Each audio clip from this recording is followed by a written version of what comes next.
이제 이전 파트의 마지막이라고 볼 수 있는 파트에 진입했습니다. 바로 돌연변입니다. 돌연변이. 돌연변이에 대한 얘기의 첫 번째, 바로 염색체 돌연변이에 대한 이야기를 해보겠습니다.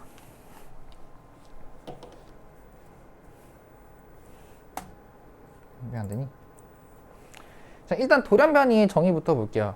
작년에도 사실 여러분들 통합과학 할 때 살짝 얘기를 하긴 했지만, 돌연변이가 무엇이냐? 염색체 또는 유전자에 이상이 생겨 부모에게 없던 형질이 나타나는 현상을 우리는 뭐라 하자? 돌연변이라고 하자. 부모에게는 없어요. 근데 자손한테 나타났어요. 근데 부모에 없는 유전자가 생겼다는 의미입니다. 열성이랑은 좀 달라요. 부모한테 없던 형질이 나타나는데 이때 해당 형질에 대한 유전자가 부모한테도 없는 경우, 우리는 그거를 뭐라 하죠? 돌연변이라고 하자. 염색체 수준에서 우리는 돌연변이가 나타나는 경우도 있고요. 유전자 수준에서 돌연변이가 나타나는 경우도 있어요.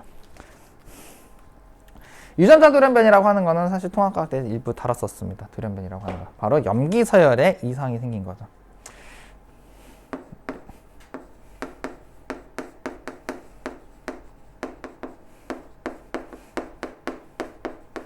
염기서열이 변화되었기 때문에 나타나는 게 바로 유전자 돌연변이었죠. 염색체 돌연변이는 크게 두 가지로 나뉠 수가 있습니다. 먼저 이제 염색체 수가 잘못된 경우, 그 다음에 구조가 잘못된 경우. 염색체 숫자가 잘못된 경우 우리는 두 가지, 이수성과 배수성으로 나눌 수 있습니다. 이수성은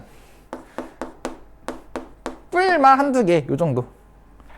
배수성은 색상이 3N, 4N 이런 식으로 배수 형태로 증가하는 거, 이런 것들이 배수성 돌연변이. 이수성은 기존에 있던 거에서 한두 개가 플러스 되거나 마이너스 되는 경우, 이런 경우에 우리는 염색체 돌연변이라고 하는 겁니다. 어쨌든 돌연변이를 이런 식으로 구분할 수 있는데, 이번 시간에는 염색체 돌연변이에 대해서 한번 다뤄보도록 하겠습니다.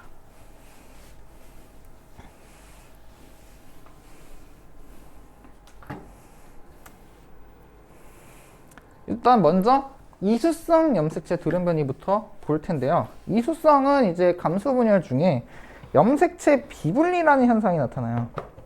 그러니까 염색체가 제대로 분리돼야 되는데 염색체 제대로 분리되지 않았기 때문에 나타나는 게 이제 이수성 염색체 돌연변이에요. 일반적으로 뭐 한 A쌍의 염색체가 비분리되었을 때 접합자의 경우 핵쌍이 EN 플러스 마이너스 A, 반수자의 경우 N 플러스 마이너스 A 이런 식으로 나타나는데, 만약에 한 쌍의 염색체가 비분리되었다면은 이제 접합자, 그러니까 자손한테의 경우에는 EN 플러스 1, EN 마이너스 1 이런 식으로 되는 경우고요. 만약에 생식세포 수준에서 봤을 때는 N 플러스 1, N 마이너스 1 이런 식으로 표현이 된다라는 이야기입니다. 만약에 이러한 염색체 비분 현상이 모든 염색체에서 다 일어났다라고 하면은 배수로 증가하겠죠. 배수로 증가하게 됩니다. 핵상이 3N, 4N 이런 식으로 배수로 증가하게 돼요. 대표적인 예시가 이제 씨 없는 수박인데요. 요거는 이제 자연적으로 나타나기보다는 좀 인위적으로 내가 이제 조작을 해가지고 나타나는 경우가 좀 많습니다. 이제 그런 것들을 육종이라고 하죠. 육종. 그래서 배수성은 이제 인위적인 육종의 형태로 나타나는 경우가 다반사입니다. 이번 시간에서는 이제 어떻게 이수성 돌연변이 나타나고 이수성 돌연변이의 패턴 분석을 사실 해야 되는데, 그거는 일단 다음 시간으로 넘기고요. 이번 시간에서는 이수성 염색체 돌연변이로서 나타날 수 있는 여러 가지 사례들, 그런 것들을 중심으로 볼게요. 일단은 자, 핵형 분석의 결과지입니다. 핵형 분석 결과 뭐가 이상합니까? 여기가 이상하죠. 21번 염색체가 몇 개입니까? 3개입니다. 자, 일단 이 사람은 XX니까 여성이라는 것을 알 수가 있어요. 21번 염색체가 3개가 있고요. 이것을 다운 증후군이라고 합니다. 이제 이거를 외우실 때 뭐 저렇게 외우시면 좋아요. 그리고 이제 다운 증후군과 관련돼서 또 나타나는 자료가 뭐냐면 바로 이 자료인데, 사실 염색체 돌연변이라고 하는 경우는 굉장히 치명적인 돌연변이입니다. 거의 대부분이 치사, 즉 죽는다는 이야기죠. 태아 때 아니면 태어나서 얼마 안 돼서 거의 다 죽는데, 다운 증후군 같은 경우는 그래도 생각보다 아니죠. 돌연변이들 중에서 아마 가장 오래 생존할 수 있는 그런 돌연변이라고나 할까요? 뭐 그럴 수 있는데, 다만 이제 다운증후군의 문제는 어떤 이제 형태적인 측면도 있지만은 어떤 발달장애, 지체장애 형태가 좀 나타나는 게 좀 문제죠. 요 그래프는 뭐냐면요, 이제 산모의 나이가 증가하면 증가할수록 이제 다운증후군 발생률이 증가한다는 것을 알려주는 이런 그래프입니다. 물론 막 다운증후군의 확률이 증가한다 해서 뭐 1%, 10%, 20% 이렇게 뛰는 건 아니고요.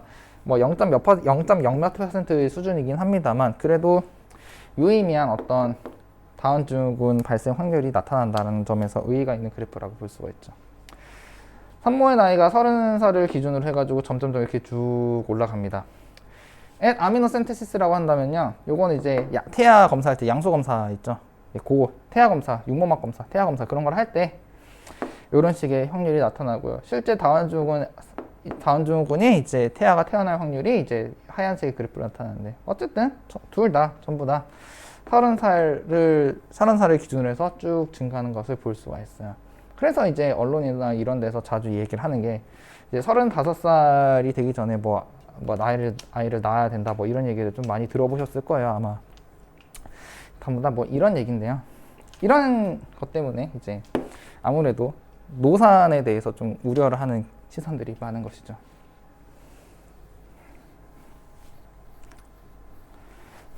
왜 이렇게 되냐면은, 그냥 간단하게 좀 설명을 하고 넘어갈게요. 왜 이렇게 되냐면은, 난자 같은 경우는 난소에서 감수 분열이 한 반쯤 진행된, 즉 감수 1분열이 진행된 채로 존재를 합니다. 그러니까 난소에 있는 난자들은 이제 감수 분열 이전, 그러니까 핵상이 EN 상태로 존재하는 게 아니라 핵상이 N인 상태로 존재하는 그런 반수체들인 거죠.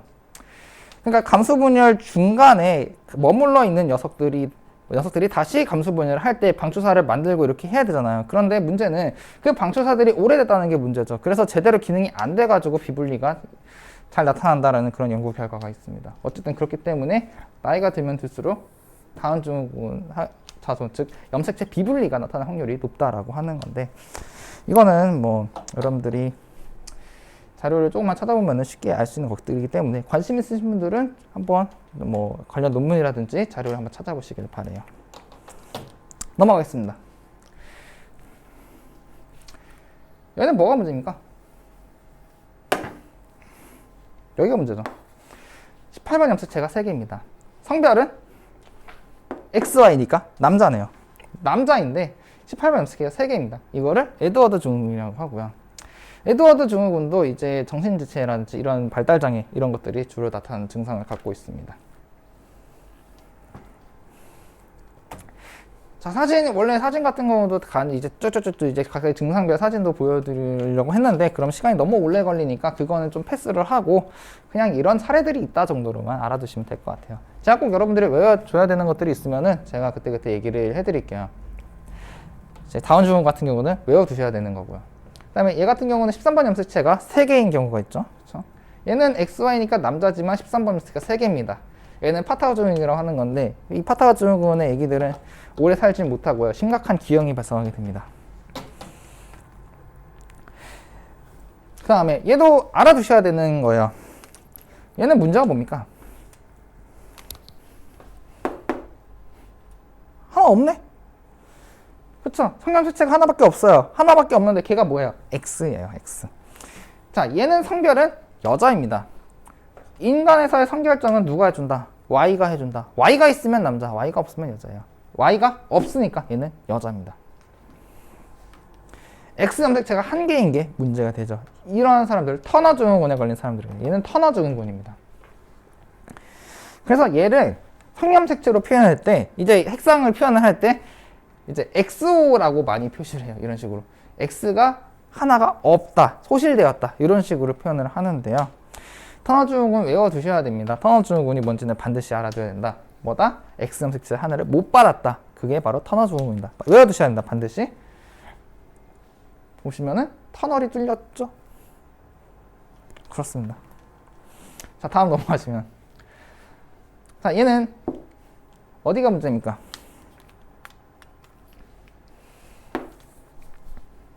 얘가 문제죠. XXY야. 그쵸? 성염색체를 하나 더 가졌네. 얘는 남자입니다. 왜? Y가 있으니까. Y가 있으면 남자라고 했어요. 그쵸? X가 근데 남자인데 X가 두 개 있는 게 문제죠. 이런 사람들은 클라인펠터라고 증후군이라고 그래요. 클라인펠터도 반드시 외워두셔야 됩니다. 이것도 문제에 자주 나와요. 클라인펠터는 뭐다? XXY다. XXY. 그것이 클라인펠터다. 이름이 길죠? 상gam수에 표시할 때도 XXY 이런 식으로 표시를 많이 이런 식으로 표시를 합니다. 길잖아요. 길잖아. 길잖아. 이름도 길잖아. 네, 그렇습니다. 얘는 무엇이 문제입니까? 얘가 문제네. 이거는 그냥 참고삼아 알아두시면 되는데 얘는 XYY죠. 성별은 당연히 남자입니다. Y가 있기 때문에요. 근데 Y가 두 개입니다. 이런 것들이 이제 초남성 증후군이라고 예전에 그랬는데 요새는 좀 다른 이름을 뭐 제이슨 야코 뭐 증후군이라 하여튼 무슨 다른 증후군의 이름으로 불려요. 그 다른 이름 불리는 건 제가 지금 까먹었네요. 잘 기억이 안 나네. 이게 한때는 좀 이슈가 됐었습니다. 왜냐하면 초남성 증후군이라고 하는 것이 예전에는 지금은 그런 오해가 많이 사라졌지만 예전에는 이런 사람들이 이제 범죄의 확률이 높다라고 해가지고 이제 그런 경우가 있었는데 예전에 이제 미국인가 어디서 이제 강력 범죄가 나타났는데 그 사람의 그 사람의 유전자를 이제 좀 이렇게 스캐닝을 해보는 결과 Y가 두 개 있는 이런 초남성 증후군의 이제 사람이었다는 거예요. 그래서 이제 범죄자들을 쫙 분석한 경우가 초남성 증후군에 걸린 사람들이 많이 있더라. 뭐 그런 식의 이제 찌라시라고 하긴 좀 뭐하지만 어쨌든 그런 식의 얘기가 나왔었는데 요새는 다 그거랑 크게 상관은 없다. 초남성 증후군 같은 경우는 범죄랑 크게 연관은 없고 다만 이제 그냥 염색체가 이런 식으로 이상하게 된 녀석이다. 뭐 그 정도만 이제 알려져 있습니다. 딱히 크게 별다른 두드러진 증상은 없어요. 자, 지금까지 이수성 염색체 예시들을 좀 봤고요. 그 다음에 배수성 염색체 돌연변이들을 볼 건데요. 이제 이 배수성은 아까도 얘기했지만은 인위적인 결과가 대다수입니다. 인위적인 육종의 결과. 그러니까 강제적으로 내가 조작을 했다는 이야기죠. 얘는 상동 염색체가 전체가 비분리된 거예요. 염색체 전체가 비분리됐으니까 핵상이 3n, 4n 이런 식으로 배수로 늘어나는 거죠. 이런 식으로 나타나는 대표적인 게 바로 씨 없는 수박이라는 거죠. 이제 약품 처리를 해가지고 강제적으로 이제 세포 분열해서 비분리가 강제적으로 일어나도록 코리친이라고 하는 여기서 이제 대표적으로 코리친이라는 약물을 썼는데 얘가 이제 방추사를 고장시키는 약물이죠. 그러다 보니까 방추사가 고장나니까 염색체가 제대로 분리가 안 돼. 그러면은 염색체가 그대로 있는 상태에서 세포 분열이 완료가 되고 그러면은 사배체 즉 핵상이 4n인 녀석이 나타나게 됩니다. 얘를 정상인 이제 개체와 교배를 시키면은 얘는 2배체, 얘는 4배체, 그 사이 중간인 3배체의 씨앗이 나타나게 됩니다. 이거를 이제 계속 이제 이렇게 해주면은 바로 씨 없는 수박이 나타나게 되는 거예요. 얘를 이제 다른 애과 수정시켜서 하면은 문제가 뭐냐면은 핵상이 3n이다라는 게 문제가 뭐냐면은 자, 염색체가 세포 분열을 할 때 M기의 체크 포인트에서 이런 얘기를 한 적이 있어요. M기 체크 포인트에서는 모든 염색체의 방추사가 다 달라붙었는가 요거를 검사한다라고 했었죠. 그렇죠?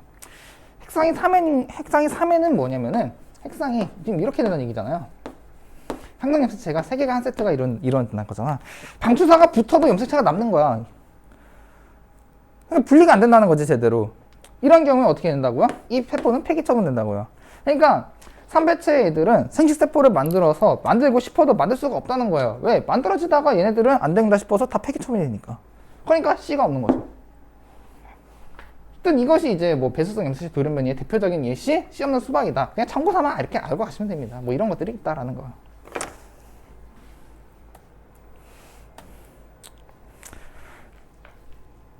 자, 다음은 이제 지금까지 이수성, 배수성, 숫자의 이상이 있는 돌연변이를 봤으니까 이제는 구조 이상 돌연변이를 한번 봐보겠습니다.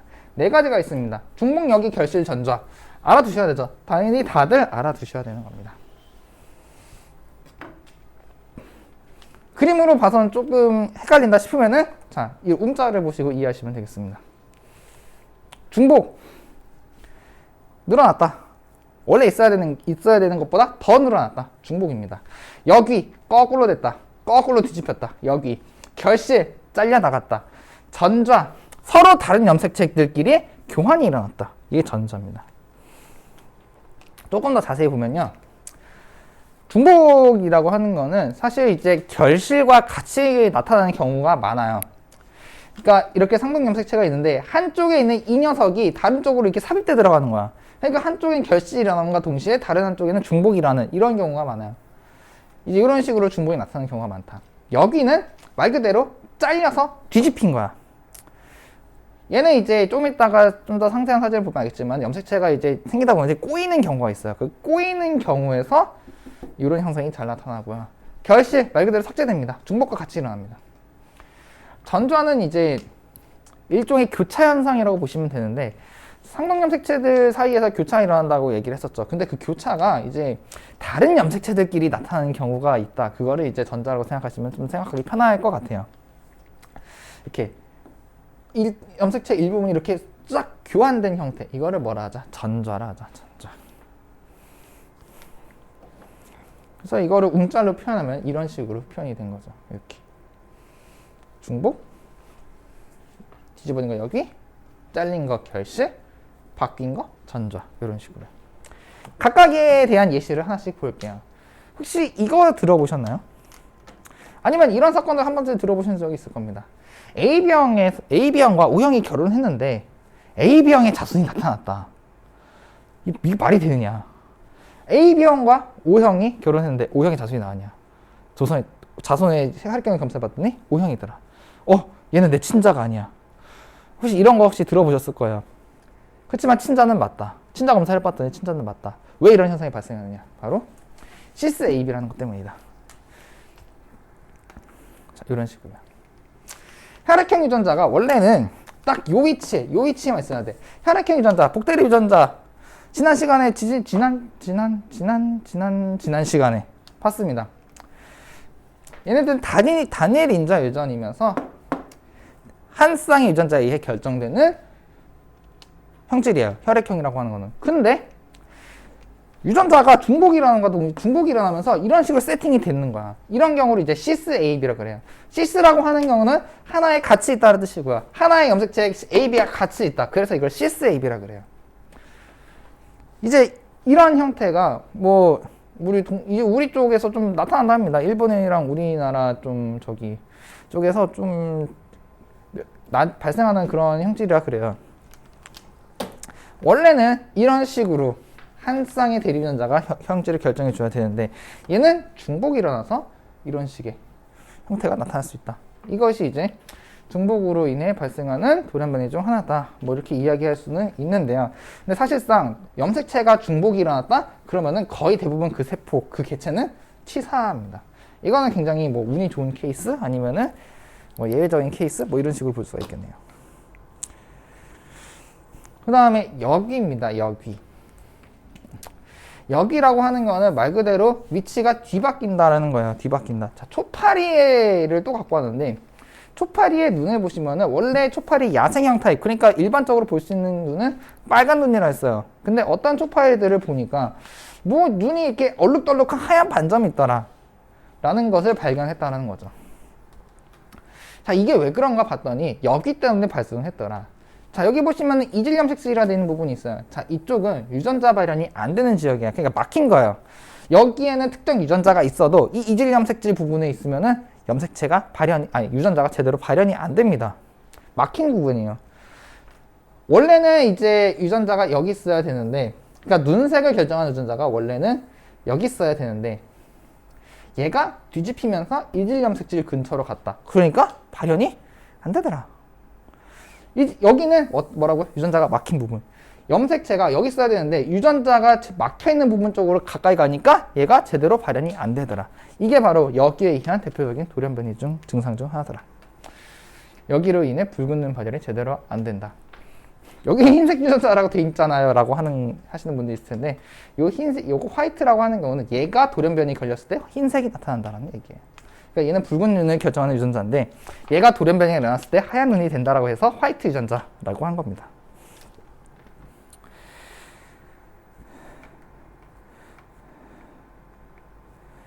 그럼 이런 여기가 왜 일어나냐면은 이런 식으로 돼요. 아, 사진이 어디 가는지, 사진이 어디 갔지? 어쨌든 자, 염색체가 이렇게 있다가 얘가 가끔 이렇게 꼬여요. A, B, C, D, E가 됐는데 A, B, C, D 이런 식으로 꼬일 수가 있단 말이지. 근데 여기서 이 부분에서 얘가 갑자기 이런 식으로 돼버리면 어떻게 됩니까? 그럼 A, D, C, B E가 돼버리네? 어래? 이거 펴지니까 A, D, C, B E가 돼버리네? 원래 이렇게 있던 애들이 꼬이다 보니까 이런 식으로 이렇게 한 바퀴 빙 꼬이면서 발생할 수가 있는 게 바로 여기다. 뭐 그냥 참고 삼아 알아두시면 될 것 같아요. 그 다음에 이제 결실인데 사실상 결실도 굉장히 이제 좀 이렇게 위험한 돌연변이라고 해야 될까? 그런 돌연변이 중 하나입니다. 그러니까 거의 치사로 대부분 많이 이어지고요. 태어난다 하더라도 거의 대부분 크게 오래 살지 못하고 많이 죽는 경우가 대다수예요. 자, 얘네를 보시면은 5번 염색체가 좀 짧죠? 그쵸? 얘는 남자인데 5번 염색체가 짧아요. 그쵸? 이런 경우를 이제 묘성증후군, 고양이 울음소리 증후군 이렇게 부르는데요. 애기 목소리가 참, 네, 고양이 울음소리 같습니다. 한번 들어보세요.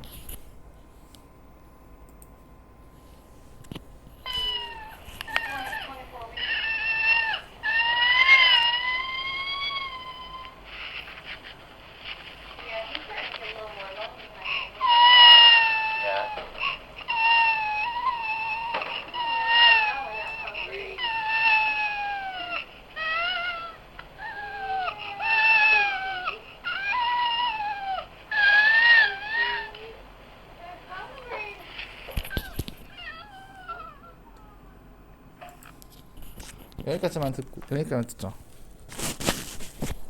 하여튼 이런 식으로 이제 애기 울음소리가 좀 이렇게 고양이 울음소리 같이 나오는 거예요. 묘성증후군이라 하죠. 실제로 애기들이 그렇게 오래 살지는 못해요. 넘어갑시다. 그 다음에 이제 마지막 전저의 대표적인 돌연변이 중 하나가 뭐냐면은 이제 백혈병 중 하나인 만성 골수성 백혈병이라는 게 있어요. 이게 대표적인 염색체 구조 이상, 즉 전자로 인해 발생되는 건데요. 이런 사진을 여러분도 한번 보셨을 겁니다. 혈구 관찰 사진이죠, 그쵸? 혈액을 이제 도말해서 프레파라트를 만들어서 한 결과 이런 식으로 볼 수가 있다. 적혈구가 이렇게 있고 백혈구가 이런 식으로 듬성듬성 있는 형태가 이제 대다수인데, 백혈병에 걸린 사람들은 자 보세요, 백혈구가 어마어마하게 많습니다. 이게 다 백혈구예요. 오히려 적혈구보다 백혈구가 더 많이 보이는 그런 상태도 될 수도 있죠. 면역세포가 너무 많아진다. 백혈구가 너무 많아져서 생기는 병, 이게 바로 백혈병이죠. 이 백혈병 중 하나가 만성 골수성 백혈병이라는 증상이 있는데, 얘는 어떻게 발생하냐면은 바로 이런 식으로 발생한다. 이거 글씨가 좀 이제 가렸는데, 염색체가 이렇게 두 가지가 있어요. 9번 염색체와 22번 염색체가 있는데, 얘네끼리의 전자가 발생해서 나타난 이 염색체가 있다. 바뀐 22번 염색체 보면은 이제 조금 얘보다는 좀 짧아졌죠. 이걸 이제 필라델피아 염색체라고 이제 부르는데요. 이 녀석으로 인해서 이제 어떤 세포 분열이 너무 과발현이 되더라.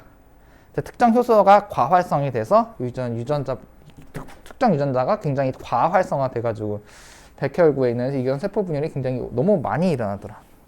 그래서 나타난 게 바로 만성 골수성 백혈병, 일종의 암이라고 볼 수가 있죠. 그러니까 이 유전자가 원래 있어야 된 곳에서 다른 곳으로 이동하니까 너무 과활성이 된 거야. 기존의 발현 상태가 이제 세팅이 딱 되어 있는 것보다 훨씬 더 많은 발현이 일어나기 때문에 우리 몸에 문제가 생기더라. 이런 것이 이제 전자의 대표적인 증상 중 하나더라라는 것이죠. 자, 여기까지 해가지고 염색체 구조 이상 돌연변이 그리고 염색체 수에 의한 돌연변이를 살펴봤는데요.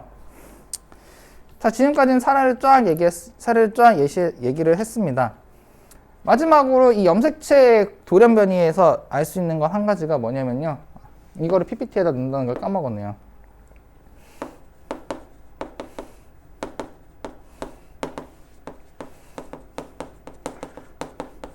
염색체 돌연변이는 이제